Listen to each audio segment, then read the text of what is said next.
बच्चों में भाप कैसे लगाया जाता है, आज हम इसको लाइव देखते हैं।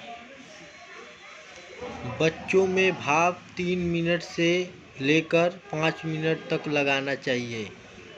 बच्चों में भाप सर्दी, जुकाम, खांसी हो या सांस लेने की समस्या में भाप का प्रयोग किया जाता है।